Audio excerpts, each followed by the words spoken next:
Assalamualaikum warahmatullahi wabarakatuh. Alhamdulillah, hari ini kita masih diberi kesempatan untuk belajar ya.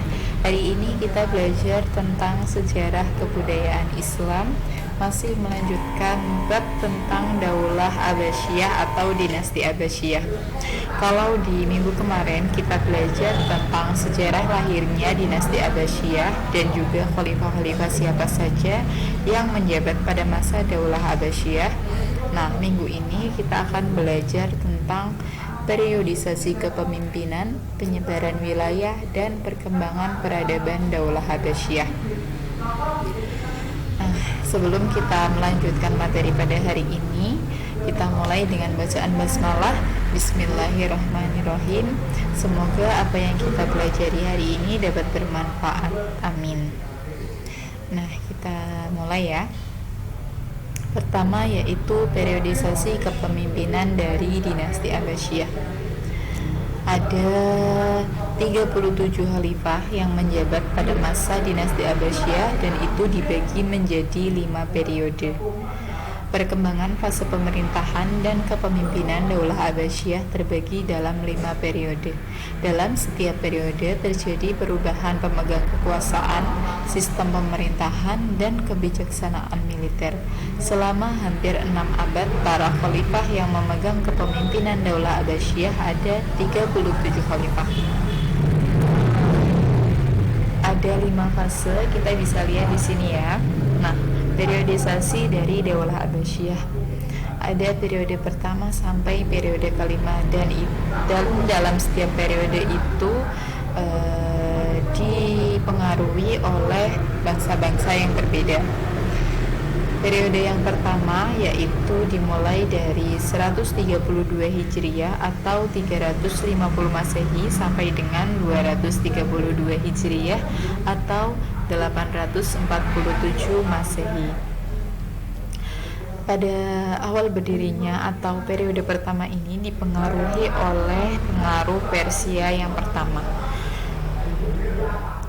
Hal itu disebabkan karena pemerintahan Daulah Abbasiyah dipengaruhi dengan sangat kuat oleh keluarga dari bangsa Persia, yaitu keluarga Barmah.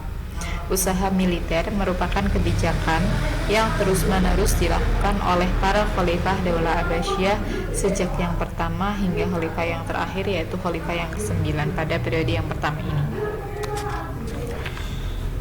Nah, tercatat dalam sejarah bahwa periode pertama menjadi masa keemasan dan kejayaan dari Daulah Abbasiyah. Nah, tetapi walaupun demikian, bibit kemunduran Daulah Abbasiyah sudah muncul pada akhir periode ini.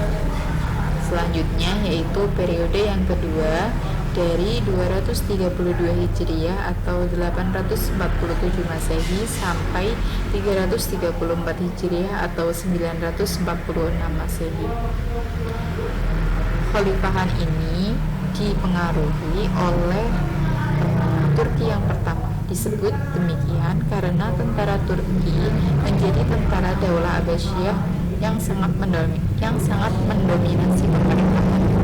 Pada periode ini, kebijakan para khalifah banyak dipengaruhi oleh orang Turki. Mulai periode ini sampai periode keempat, peranan khalifah dalam pemerintahan mulai berkurang. Demikian juga dalam kegiatan keagamaan, kegiatan keilmuan, dan juga hal-hal yang lainnya. Selanjutnya yaitu periode yang ketiga dari tahun 334 Hijriah atau 946 Masehi sampai 464 Hijriah atau 1055 Masehi. Sejak mulai berdirinya Daulah Buwai sampai masuknya kaum Saljuk di Baghdad, yaitu juga disebut dengan pengaruh Persia yang kedua. Disebut demikian karena pada waktu ini golongan dari bangsa Persia berperan penting dalam pemerintahan Daulah Abbasiyah, yaitu Daulah Uwayyah. Khalifah Daulah Abbasiyah pada periode yang ketiga yaitu dari Khalifah Al-Muqtafi sampai Khalifah Al-Qadir. Pada periode ini, kondisi politik sering tidak stabil karena sering terjadi kemelut dalam pergantian kepemimpinan di antara para penguasa penguasa Daulah Buwaihiyah. Posisi mereka sebagai khatib sholat Jumat juga banyak diserahkan kepada orang-orang dari kalangan Buwaihiyah.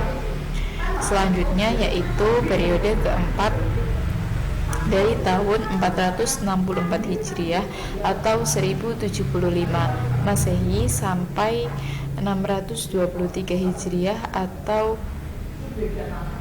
1194 Masehi. Sejak masuknya orang-orang dari Daulah Saljuk di Baghdad dipengaruhi oleh bangsa Turki yang kedua. Disebut demikian karena pada waktu itu golongan dari bangsa Turki berperan penting dalam pemerintahan Daulah Abbasiyah, yakni Daulah Seljuk. Periode ini merupakan akhir dari Daulah Seljuk dan para khalifah Daulah Abbasiyah memiliki kekuasaan penuh dalam bidang politik dan keagamaan. Hanya saja wilayah kekuasaannya tidak seluas masa sebelumnya karena hanya meliputi wilayah Irak dan sekitarnya. Selanjutnya yaitu periode yang kelima dari tahun 1194 sampai 1258 Masehi.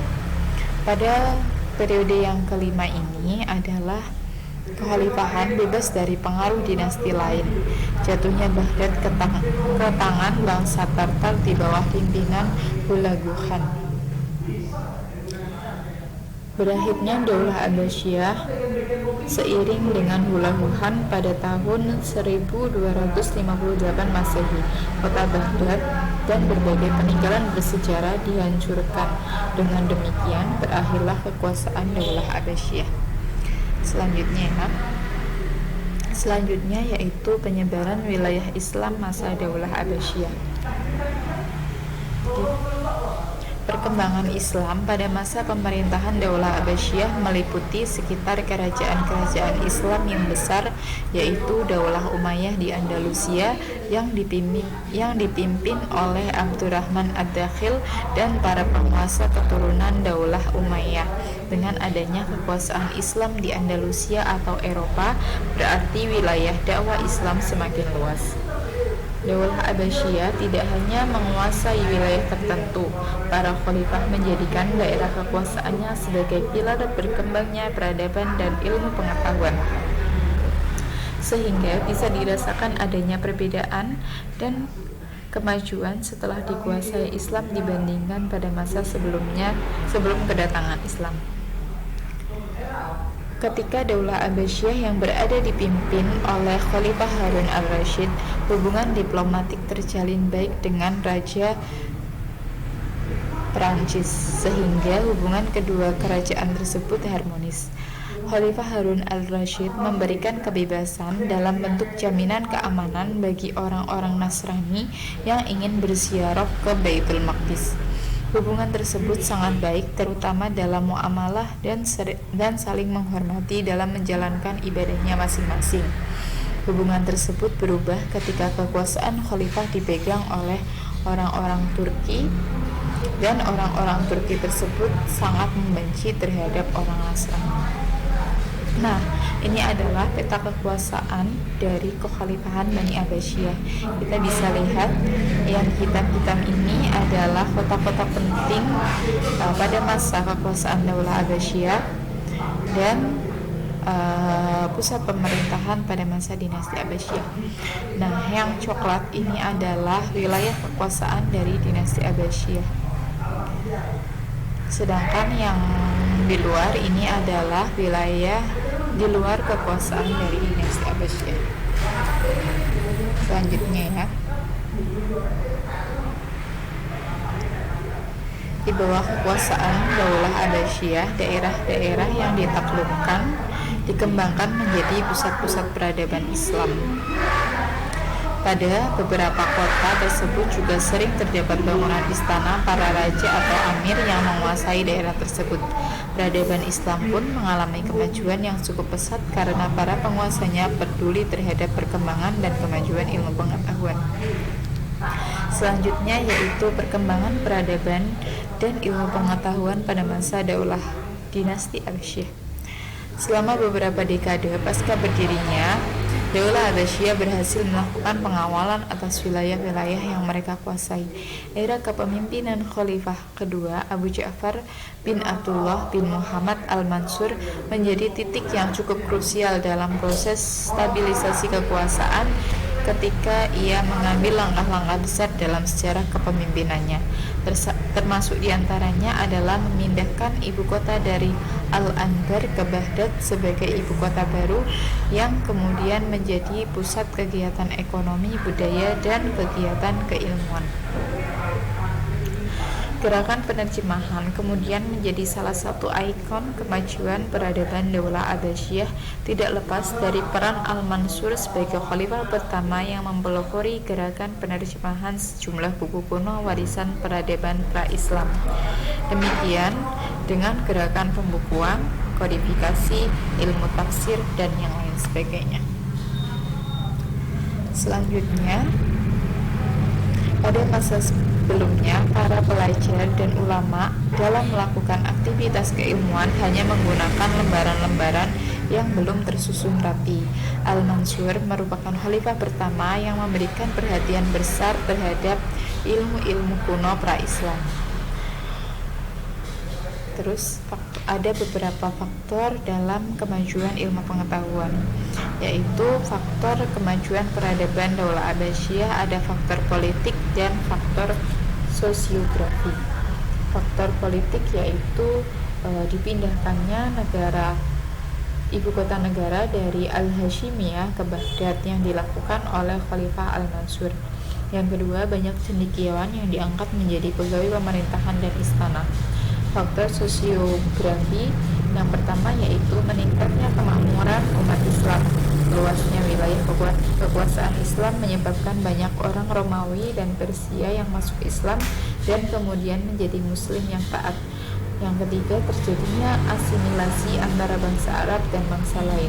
Yang keempat, adanya gerakan penerjemahan buku filsafat dan ilmu peradaban Yunani sehingga menjelma sebagai pusat kegiatan intelektual.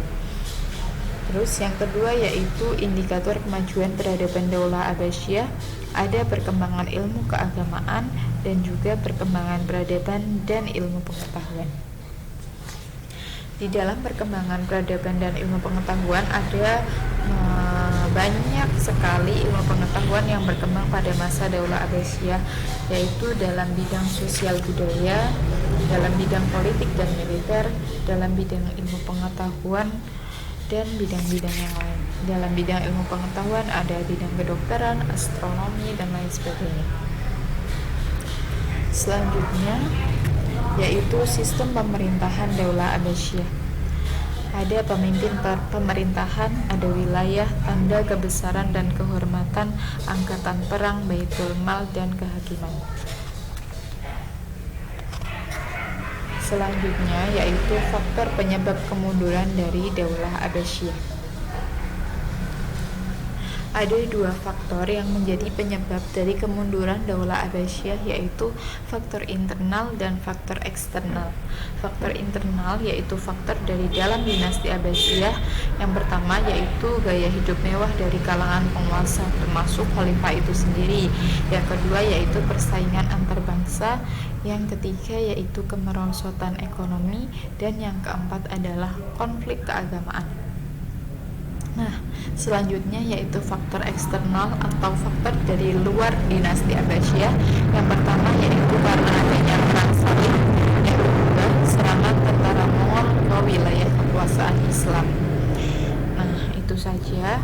Jadi kesimpulannya kita tadi belajar tentang periodisasi dari kekhalifahan dinasti Abbasiyah. Terus kita juga belajar tentang penyebaran wilayah Islam pada masa Daulah Abbasiyah, perkembangan peradaban dan ilmu pengetahuan pada masa dinasti Abbasiyah, sampai sistem politik atau pemerintahan dari Daulah Abbasiyah. Dan yang terakhir kita belajar tentang faktor penyebab kemunduran dari Daulah Abbasiyah. Ketika ada yang ditanyakan, kalian bisa tanyakan. Saya akhiri. Wassalamualaikum warahmatullahi wabarakatuh.